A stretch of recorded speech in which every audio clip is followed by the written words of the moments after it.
ब्रज में एक बार भारी वर्षा हुई। नदी उफान पर थी और खेतों में पानी भर गया। गांव वाले परेशान थे, उनकी फसलें तबाह हो गई थीं। एक दिन कृष्ण अपने सखाओं के साथ खेल रहे थे। उद्धव को देखकर कृष्ण ने पूछा, उद्धव क्या हुआ? तुम इतने उदास क्यों दिख रहे हो? उद्धव ने बताया, श्याम, बारिश ने सब कुछ बर्बाद कर दिया है। अब खाने को भी कुछ नहीं बचेगा। यह सुनकर कृष्ण मुस्कुराए और बोले, उद्धव चिंता मत करो, चलो मैं तुम्हें एक खेल दिखाता हूँ। वह अपने सखाओं के साथ खेत की ओर ले गए। वहां उन्होंने मिट्टी से एक छोटा बांध बनाना शुरू किया। उनके सखा भी उनकी मदद करने लगे। थोड़ी देर में उन्होंने खेत में पानी को रोकने के लिए एक मजबूत बांध बना लिया। कुछ दिनों बाद बारिश रुकी और खेतों का पानी धीरे धीरे कम होने लगा। बांध की वजह से खेतों में जमीन थोड़ी ऊंची रह गई थी, जिससे फसलों को कोई नुकसान नहीं हुआ। गांव वाले खुशी से नाचने लगे। उन्हें समझ आ गया कि मुश्किल समय में भी हिम्मत नहीं हारनी चाहिए। इस कहानी से सीख, भगवान कृष्ण ने हमें यह सीख दी कि मुश्किल परिस्थिति में भी घबराना नहीं चाहिए। हमें मिलकर समाधान ढूंढना चाहिए और कर्म करते रहना चाहिए। फल की चिंता किए बिना कर्म पर ध्यान देना ही सफलता की कुंजी है। खुशी का ये माहौल ज्यादा दिन नहीं टिका। कुछ ही हफ्तों बाद आसपास के गांवों से परेशानियां आने लगीं। वहां बारिश कम हुई थी, जिससे उनकी फसलें सूख रही थीं। उनके राजा ने दूत भेजकर ब्रज से पानी मांगा। ब्रजवासियों को अपनी खुशी कायम रखनी थी, लेकिन साथ ही उन्हें पड़ोसियों की तकलीफ का भी ध्यान रखना था। ये मुश्किल फैसला था। गांव के मुखिया ने कृष्ण को बुलाया और सारी बात बताई। कृष्ण ने सोच विचार कर एक तरकीब निकाली। उन्होंने गांव के सभी लोगों को इकट्ठा किया और कहा, हमारे पास जितना पानी बचा है उसे बांटना होगा। इससे हमारी फसलें भी बचेंगी और पड़ोसी गांवों को भी मदद मिलेगी। कुछ गांव वाले इस बात से सहमत नहीं थे।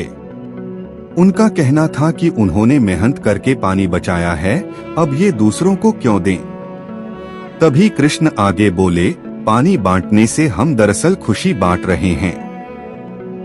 मुसीबत के वक्त एक दूसरे की मदद करने से ही सच्चा सुख मिलता है।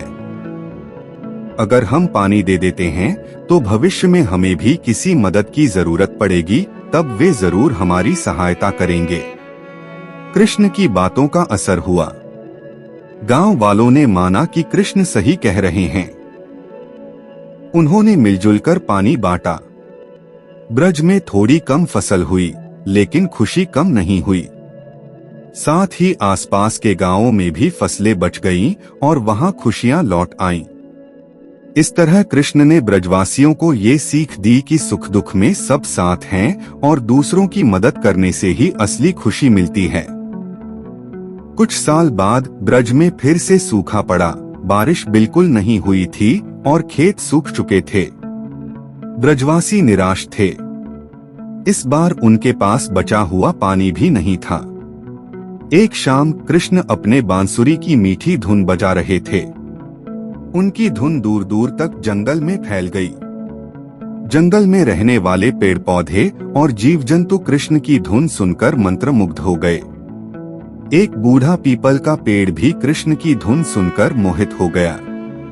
पीपल के पेड़ के नीचे जमीन में बहुत गहराई में मीठे जल का एक झरना छिपा हुआ था। कृष्ण की दिव्य शक्ति से पेड़ को ये बात पता चल गई थी। पेड़ ने सोचा, ये सही मौका है कृष्ण की लीला का हिस्सा बनने का। पेड़ ने धीरे धीरे अपनी जड़ों को हिलाना शुरू किया। जमीन फटी और उसमें से मीठे जल का झरना बह निकला। ब्रजवासी आवाज सुनकर वहां आए और खुशी से झूम उठे।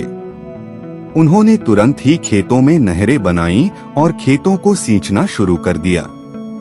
कुछ ही दिनों में ब्रज फिर से हरा भरा हो गया।